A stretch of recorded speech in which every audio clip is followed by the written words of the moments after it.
A shift in tone from President Trump toward Russian President Vladimir Putin. But does it mean a change in action? Trump lashing out at Putin after a weekend that saw the largest Russian drone and missile strike on Ukraine since the war began. More than a dozen people killed in those strikes, with many more injured across Ukraine. The president saying on social media that Putin had gone absolutely crazy, in his words, and making these comments last night. I'm not happy with what Putin's doing. He's killing a lot of people, and I don't know what the hell happened to Putin. I've known him a long time, always gotten along with him, but he's sending rockets into cities and killing people, and I don't like it at all, okay? The Kremlin's response this morning that the negotiations process has heightened everyone's emotions, leading to, quote, emotional overload from Trump. Joining us now, NBC News international correspondent Raf Sanchez and former CIA officer Mark Polymeropoulos, who's now an MSNBC national security and intelligence analyst. Raf, first to you, what does this mean for ceasefire negotiations? So, Ali, as you know better than most, President Trump's efforts to get a ceasefire in Ukraine have been a real roller coaster. Some days he says a peace deal is right around the corner. Other days he is publicly frustrated with Vladimir Putin. And this is one of those days. This is some of the strongest criticism he has made yet of the Russian leader. But so far, his angry words have not been backed up with actions. After a weekend of massive and deadly Russian strikes on Ukraine, President Trump overnight lashing out at Vladimir Putin. I'm not happy with what Putin's doing. He's killing a lot of people, and I don't know what the hell happened to Putin. We're in the middle of talking, and he's shooting rockets into Kiev and other cities. I don't like it at all. Adding in a Truth Social post, Putin has gone absolutely crazy. It's a major shift from last week when the leaders held a 2-hour phone call. Trump calling it an excellent discussion, claiming peace negotiations would begin immediately. But instead, Russia stepping up its attacks and unleashing what Ukraine says are some of the largest bombardments of the entire war, with more than 700 missiles and drones targeting dozens of cities, including Kyiv, where spotlights comb the sky for incoming attacks. At least 18 civilians were killed, including 3 children, Ukrainian officials say.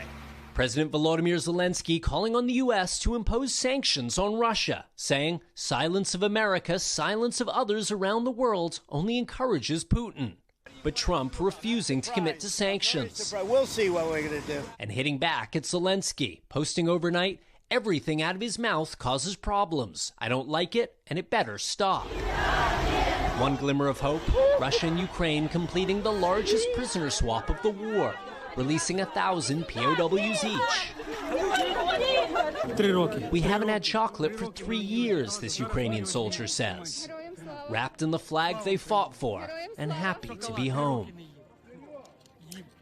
And we are hearing from the Kremlin today that Putin is grateful to President Trump for his ceasefire efforts, but also suggesting that the president may be suffering from an emotional overload. We will see how well that goes down in the Oval Office. The Kremlin is also pointing out that Ukraine is continuing drone attacks on Russia. That's true, but Russia's attacks are far larger, and they are killing many more civilians. Ali.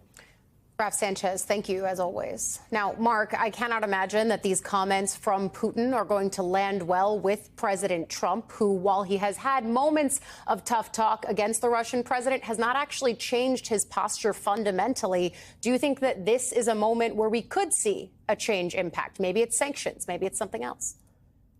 Well, Ali, I think it's always been the contention that the more that Vladimir Putin humiliates Trump, perhaps that's going to change some type of U.S. behavior, because ultimately now both the Trump administration and even the GOP, including some of the Russia hawks, those who do want to see increased activity against the Russians, they are now complicit in this U.S. inaction. So when is there ever a better time for things such as this sanctions package that Senator Graham has put together that would be, could be quite useful in really crippling the Russian economy? And then, of course, there's the notion of provision of additional aid to Ukraine, whether the U.S. would do that, whether it would allow our European partners to do so as well. And I will note that there is a posting that the German Chancellor Merz just put out, almost insinuating that Germany is ready to provide these Taurus missiles to Ukraine. And Merz then said there would not be any restrictions on use by Ukraine inside of Russia. So perhaps the Europeans are stepping up. But the bottom line is, at this point, after this horrible several days in Ukraine, the international community, who has been relatively impotent, powerless on this, really does have to step up. Is it going to be Trump? Who knows? Is it going to be the Europeans? Perhaps. But something has to be done. Yeah, I think that role of the United States and the who knows posture that you're speaking to right there is one that you and I have talked about a lot on my show Way Too Early. We were talking about it this morning on Morning Joe. And certainly it lands us right here with the idea of what would Putin's strategy be if he were to lose this friendly ear from Trump, which you don't go about saying that a president has emotional overload in his responses if you're not trying to at least shake the foundation of that relationship. Well, I think Vladimir Putin, as a former Russian intelligence officer, has a pretty good idea of what makes Trump tick. So he can kind of needle Trump here and there, but then he might follow it up with another friendly phone call. I think Putin certainly calibrates everything that he does, knowing full well that just prolonging these negotiations ultimately is going to be good for him. Never allowing Trump to feel so embarrassed, perhaps, that he would turn on the spigot again of weapons to Ukraine, because I think Vladimir Putin really understands that Trump, at most perhaps, is disinterested, but is never going to side with the Ukrainians. The Kremlin has always been very good at assessing how Donald Trump ticks, and I would imagine that to continue. Yeah, and you and I have talked about the fact that it's long seen as Putin just trying to buy himself time to regroup while he also continues that aggressive posture that we've seen on the ground in Ukraine, especially over the last 48 and 72 hours. But before I let you go, I want to just shift our regional focus a little bit, because U.S. law enforcement officials arrested a dual American-German citizen on Sunday after an alleged plot to firebomb a U.S. embassy office in Israel. Mark, how concerned are you about these developments, and where does an investigation like that now go?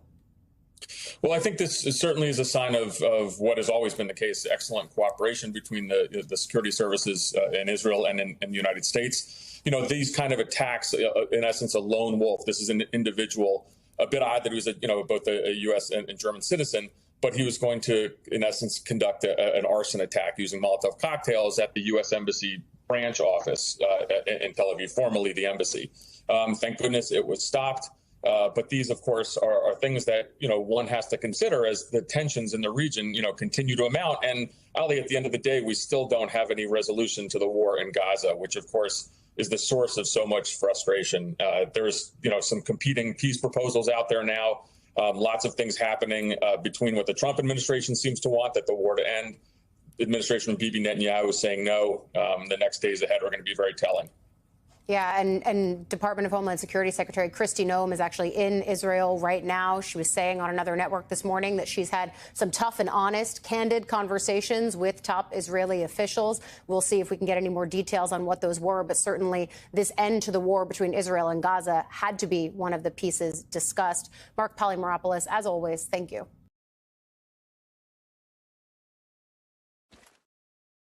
Need equipment.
takedown.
Triple takedown.